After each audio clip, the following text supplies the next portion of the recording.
Čas slovanskih ljudstev, prelepi trojček Vlad, Vuk in Plamen, neustrašni bojevniki, razkropljeni po ozemlju današnje Avstrije in Slovenije. Se bodo bratje ponovno srečali in zaživeli v miru? O tem nam več povesta Ajda in Maruša. Ajda, tole je sicer zgodovinska saga, ampak je polna tematik odraščanja, ljubezni, prijateljstva in iskanja svojega mesta v svetu. Verjetno tematik, ki so tudi vam najstnikom blizu. Ja, sploh ljubezen med Plamenom in Živo, ki je polna žalosti, ampak so trenutki, ko je vesela. In tudi mi najstniki se srečujemo z ljubeznijo, sploh pa tudi deli, ko ne veš, kam spadaš, vendar potem najdeš prave prijatelje, ki te peljejo na pravo pot. Ja, prijatelji rešujejo srčne in druge težave. Že sem morala za tole knjigo, ko sem jo začela brati, kar malce preučiti življenje Slovanov v 7. stoletju, oziroma vsaj prebrati spremno besedo. Kako je bilo pri tebi, ko si še vedno v šoli?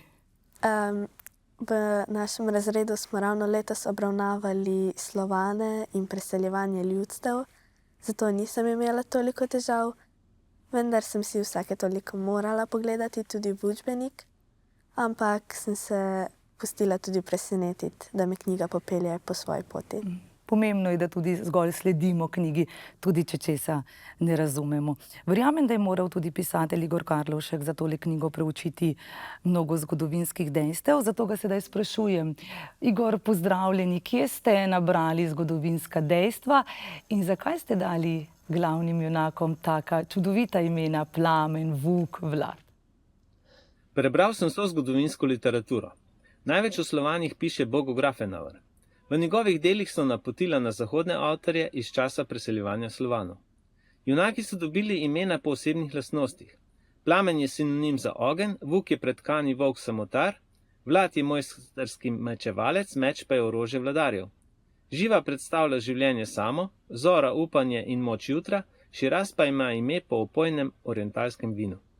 Hvala lepa, Igor. Ajda, komu bi ti priporočila to knjigo? Priporočila bi jo najstnikom nad 12 let, ki imajo radi zgodovinske sage prepletene z ljubeznijo.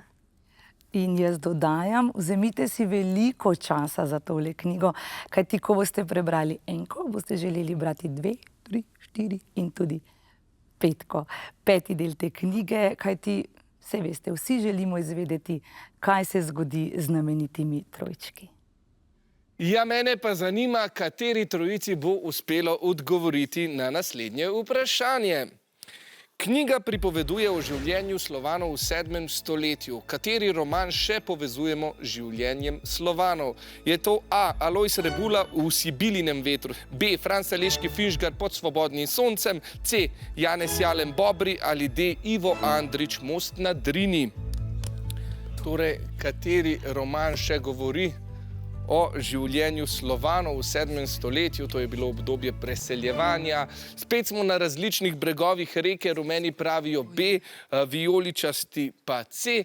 Ja, Ognjeni trije niso prvo delo, ki bralcu približa življenje Slovanov. Najbolj poznano delo, ki je postavljeno v ta čas, je delo Franeta Saleškega Finžgarja Pod svobodnim soncem. 5 točk za rumeno ekipo, bravo!